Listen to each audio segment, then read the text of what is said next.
que faz uma empresa inovadora, qual a cultura. E aqui parece pouco, mas não vou falar da idade da gente, mas aqui nós temos aqui entre Google e 3M 120 anos de história de inovação.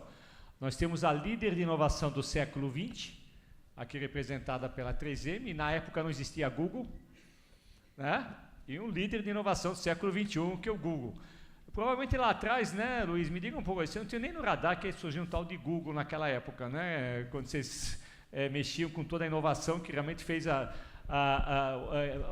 todo esse DNA da gente entender o que vai acontecer, você sempre está à frente do tempo. Conta um pouquinho de como que é hoje a inovação e o que mudou da inovação do século passado numa 3M, que é uma empresa que continua sendo líder. Então, colocar o cliente no centro da história, porque inovação é agregar valor, é criar valor para o teu usuário, para o teu cliente, né, para um ser humano ali do outro lado. Curiosamente, a 3M tem isso no DNA de uma forma intuitiva, porque fazia isso mais ou menos desde 1918, então, de ir no campo, no contexto do usuário, lá do cliente, e entender as necessidades dele para criar valor. Então, isso não muda no século XX, século XXI, século XXII, se tiver ser humano, né, idealmente, olhar as necessidades dele daquele jeito.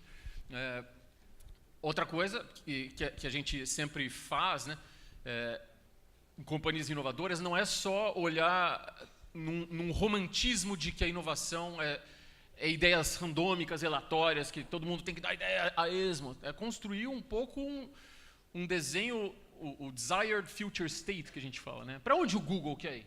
Você quer ir aqui, ali. Se aparecer uma ideia ali, você escuta, sempre tem que ter essa cultura. Onde a 3M quer ir? A 3M, desde 1920, 30, 40, ela pega a ideia, ela torna acessível, qualquer pessoa dá uma ideia, mas ela faz um exercício anterior, então é menos romântico, tem um exercício de arregaçar a manga e olhar se vai aparecer o Google, como é que vai ser o consumidor, né, do século XXI, como é que ele vai interagir com ferramentas. Você tem que fazer esse exercício de olhar as tendências, etc. O que torna, pegando a tua pergunta lá, além desses pilares, são outros, são vários, né? Cultura de colaboração, de empreendedorismo, etc. Mas para o século XXI, é certamente mais aberto, né? A inovação é muito mais aberta, muito mais colaborativa, muito mais conectada com outros parceiros do que fora do teu mundo, né? Teoricamente, hoje, o time a ser batido é o Google, né? Ou observado, ou aprender, ou trazer junto. Então, como que vocês fazem para se ou autocanibalizar, não sei se é essa palavra, ou se redescobrir, ou fazer os novos mantras que vão gerar os novos bilhões de crescimento do Google? O que eu vou tentar dividir com vocês é alguns princípios, algumas fundações que eu vejo no Google que fazem, na minha opinião, a empresa buscar essa inovação de uma forma constante, tá? Primeiro ponto que é interessante, assim, que acho que é pouco mencionado na mídia, ou as pessoas falam, mas o Google faz 20 anos esse ano e ainda é uma empresa liderada pelos fundadores, tá? Então, eu acho que isso é um detalhe, mas que faz muita diferença, eu acho que no dia a dia nosso. Primeiro de tudo, eu acho que o Google tem uma missão muito clara. Eu acho que uma empresa ter uma missão muito clara e fazer com que os colaboradores dessa empresa saibam para onde ela está indo, ele promove que as ideias que sejam geradas nessas empresas estejam alinhadas com esse direcionamento de onde a empresa vai. Então, esse é um ponto que eu acho fundamental no Google. Então, por exemplo, a missão do Google é organizar toda a informação do mundo, tornar acessível e útil para todas as pessoas. Então, isso aqui, se você perguntar para qualquer funcionário, da pessoa que entrou há um mês, a pessoa que está lá há anos, ela vai repetir essa missão, que é uma missão simples e clara, né? Segundo ponto que eu acho que é fundamental também, que me vem à cabeça agora, é a parte de transparência. O Google, ele promove e divide informação o tempo todo com os funcionários, com os colaboradores. Que eu acho que isso no dia a dia também faz a diferença. Não tem inovação no Brasil.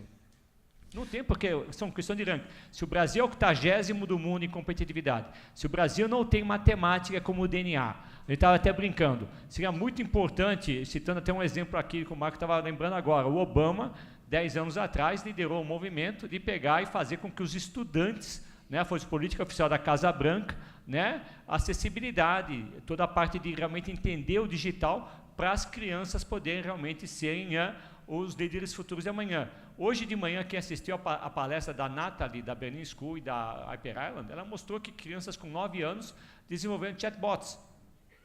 Só para a gente ver o gap que nos separa quando a gente fala inovação. Quando a gente fala de país, a resposta é provavelmente não da maneira relevante que você espera. E a causa disso é que, para um país ser inovador, ele depende de uma coisa chamada ecossistema de inovação funcionar. Ecossistema de inovação significa que todos os atores envolvidos na cadeia produtiva, do aluno, do estudante e do professor, ao político, passando pelas políticas públicas todas, até os empresários, inclusive os das multinacionais, representantes de multinacionais aqui no Brasil, confiem uns nos outros. Então, inovação sistêmica presume confiança. Por isso que o Brasil não tem um mercado, por exemplo, de capitais suficientemente robusto para financiamento de inovação na base. A gente tem muito pouca startup relevante financiada com algum grau de sucesso. Então, a palavra sistêmica, que define o baixo índice de inovação no país, é confiança. O Brasil, assim como a maioria dos países latinos, é só olhar a inovação que veio da França, de Portugal, da Itália, também não é relevante. A gente é espetacular na inovação de adjacência, na inovação de adaptação. A gente é muito ruim na inovação hardcore, na inovação de disrupção. Uma pergunta, Daniel. Então, nós somos produtores, exportadores, maior produtor e exportador mundial de café. Isso. Só que o café que todo mundo toma é Nespresso, Starbucks, e o café é conhecido como marca global, café de Colômbia. Isso. O que realmente evidencia a maneira do Brasil trabalhar commodities. Isso. E não fazer disso aqui uma linha de a gente quer Capitania pegar hereditária. Jogador de futebol, como você falou, 12 anos, exporta o cara, ganha 1 milhão e eu não faço todo o espetáculo e aí a Europa... Então, isso aqui não faz parte de inovação também, de ter uma ideia maior, de ousar mais o do lugar do Brasil no mundo? Faz. Por isso que a gente não tem política pública. Me dá política pública industrial, setor... Nós já tentamos fazer quantas vezes isso? Política industrial de investimento. Qual é o papel do governo federal na indução da inovação? A gente estava batendo um papo aqui, o exemplo da China. A China produziu quantos unicórnios no último ano? 47? 75. Ninguém vai ficar avaliando o governo chinês aqui, mas ou por que as coisas acontecem como acontecem. Mas o fato é que a palavra que está por trás é drive. Não existe drive no Brasil para inovação e melhoria. O drive no Brasil é para sobrevivência e equiparação. A questão de confiança e transparência, que é o principal. A questão, tem uma frase famosa lá do nosso CEO histórico lá, que era contrate bons funcionários e deixe-os em paz. Que todo mundo fotografa esse slide lá. Mas tá ligado muito, não é assim, contrata e deixa o cara trabalhar, não é assim também, né? Você contrata quem? Contrata aquele cara que tem os comportamentos, as competências que a gente, né, valoriza. No caso nosso gente que tem paixão por se desenvolver sempre, conhecer sempre, tá querendo, eu fui engenheiro de produção, ou de materiais, eu quero saber o que está acontecendo, para onde vai, quero estudar. É o mastery, que os caras falam, né? Eu quero aprender muito. Compartilhar, que a 3M busca sempre no perfil das pessoas. Você se desenvolve e desenvolve os outros. Colabora com os outros. Give first. Doa. E a gente, é uma coisa absurda. Assim. Você tem que amarrar o cara da 3M, que se deixar, ele vai... Não vai ganhar nada com isso, não vai ser reconhecido, não vai ganhar dinheiro, mas ele vai passar horas te ensinando ou te compartilhando coisas. Ele não vai proteger. E isso, ao longo do tempo, a gente foi construindo essa cultura, que dura até hoje. E esse estímulo que você fala... O Google tem a história lá dos 10%? 20% do tempo, vocês aumentaram. A origem está na 3M. Não sei se a 3M foi a primeira, porque às vezes, não sei, mas a 3M popularizou isso. Desde os anos 50, ela coloca para os funcionários, especialmente da comunidade técnica, os 15%, nossa, é 15%, né? 15% do tempo livre para o cara empreender dentro da companhia. Existe um senso de responsabilidade muito grande de quem contrata alguém no Google. Porque, como a cultura ela é muito forte, você tem que se adaptar a essa cultura de inovação. Eu vou fazer de novo, né, metade do tempo, mas nesses 12 anos de Google, eu já passei por 9 reorganizações da empresa. Então, assim, a empresa ela não para, em reorgs, que a gente chama, né? Ela está constantemente repensando, quando você perguntou para ele, e na empresa, como é que funciona isso? O Google está constantemente repensando se aquela estrutura que ele tem maximiza a entrega de resultado, de inovação, de produtos, de serviços, de satisfação para o consumidor que ele gostaria de entregar. veio a onda de celular, as empresas hoje que não estão no celular, ou as empresas que estão fracamente no celular hoje, do ponto de vista de presença, no ponto de vista de serviço, perderam o negócio. Né? Uber, Airbnb, não existiam há 10 anos atrás, porque o smartphone fez 10 anos esse ano. Tudo que você tem de app hoje não existia há 10 anos atrás. Né? iFood, Facebook, quando ela abriu Facebook, Capital, não tinha. Twitter, né? E aí você brinca do falso positivo, do falso negativo. Se eu chegasse para você e falar, vou criar uma empresa que você vai poder escrever frases, só que só com 140 caracteres, cara. E ela vai ser um sucesso, cara. E, by the way, hashtag vai ser um negócio que vai influenciar tendências de você identificar tendências de discussões no mundo, cara. Onde até o presidente dos Estados Unidos só se comunica por esse canal. Hoje é o Twitter, bom, né? entendeu? Então, assim, então eu acho que tem essa habilidade de você contratar pessoas que consigam navegar dentro do ambiente de inovação e ter o foco no consumidor, olhando sempre, no caso nosso, nas tendências de tecnologia que vão impactar o comportamento dele, e você está preparado para oferecer produtos e serviços que atendam a esse consumidor. Quando você fala de Brasil, tem brasileiro no Google, o vice-presidente do Google, do Chrome, é brasileiro. Alguém conhece o Google Chromecast aqui, por exemplo? Foi inventado por um brasileiro. O vice-presidente do Google Earth e Maps, ele é brasileiro, está lá em Mountain View. Então tem sim, eu acho que a gente tem matéria-prima. Né? Nós brasileiros somos muito inovadores, eu concordo com você. Então assim, a gente tem matéria-prima, acho que basta a gente se estruturar processo, estruturar cultura, que a gente chega lá. Tente sintetizar um caminho de claramente como a gente pode fazer essa agenda positiva. Se estuda pra cacete, se você vai nas principais empresas do Brasil, com todos esses ensaios aí das duas empresas mais inovadoras, das 3 que você realmente pontua, que a gente pode ter uma agenda para toda essa galera fantástica. Nós estamos aqui com tantas ideias, mas vamos tentar sintetizar 2 ou 3, um map para todo mundo aqui. A pergunta ela é provocativa porque a síntese para a questão da inovação sempre é muito difícil, porque o objeto de inovação é difícil de definir. Mas eu vou dizer o seguinte, sobre a definição de inovação, a melhor que eu vi, inovação é a solução para alguma inflexão, ponto. É uma frase que não é tão simples de entender, mas a explicação é simples. Quando você está numa empresa e fala, preciso vender mais, esta pergunta não exige uma inovação. No limite, basta você decuplicar o orçamento de marketing, montar mais 100 mil lojas, ou seja, a solução é dinheiro.